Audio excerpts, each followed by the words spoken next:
Today I'm going to teach you how to get better at drawing using just 3 simple shapes. You've definitely drawn these shapes before and they may seem overly simple, but a lot of my students come up to me and they say, I can't improve beyond this point. I haven't been able to get better in months. I've been working from these books, I've been watching these tutorials, but nothing's working. And my answer to most of them is keep getting better at drawing the cube, the sphere, and the cylinder. I'm telling you, this translates into being able to draw absolutely everything. And I'll show you what I mean. It's all about shape augmentation. To show you what I mean, we're going to be using an old photo of my puppy Juno. Juno is an extremely complex subject, but by reducing her to these 3 simple shapes, the sphere, the cylinder, and the cube, we should be able to manage a very volumetric drawing, or 3-dimensional drawing, of Juno. So we've got the sphere, and when we augment the sphere, it's going to turn into a kind of an oval, and it's not going to look very 3-dimensional because we don't have any interior lines to help us there. Next, we've got the cylinder, and when we augment the cylinder, we can taper one end, we can curve it, turn it into something more like a cone.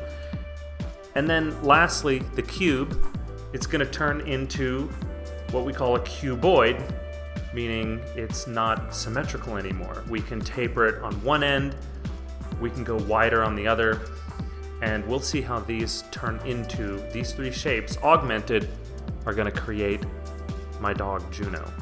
So I started here by basically identifying that Juno's 3 heads tall in this photo. And first we're going to use the cube, the augmented cube, in order to find her head shape. So watch as we do this. We are going to taper one side, the thin side for the nose, and then the cube is going to get wider as we move toward the back of her head. You can already start to see the basic head shape here coming to life, looking 3-dimensional in a 3-dimensional space. We're using a simple cylinder shape for the neck, or for all we can see of the neck. And then a simple cylinder shape for the rib cage. For the pelvis and for the legs, we're gonna use another simple box shape and look at the 3-dimensionality of those complex forms coming to life right there, just by reducing it to a simple box shape. The arms are gonna reduce to a cylinder. And we're gonna allow these to be slightly complex cylinders, right? It's gonna get a little wider here, it'll get thinner there. And as we observe these simple cylinders coming together, we should be able to develop the pretty sophisticated anatomy of the upper and lower arms of a puppy. I like to let myself divide up the arms wherever I see major volumes overlapping other volumes. I let myself divide up a cylinder maybe into 2 cylinders just pushed up against each other. And here you can see I'm planning a very foreshortened cylinder for this hind leg. And here, this is all about observing how major volumes overlap other major volumes.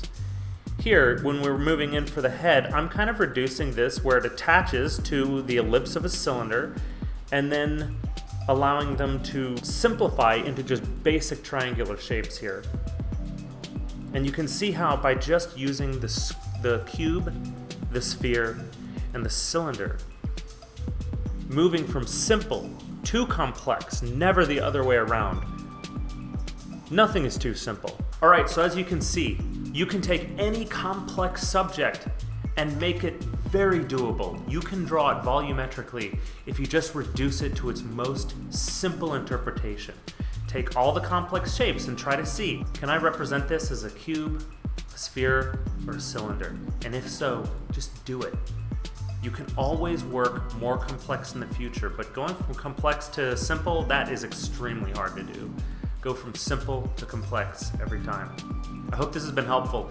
Like the video, subscribe if you haven't already to my channel, share it with your friends, and let me know in the comments what you thought was helpful or what you'd like to see on the next video. All right, peace.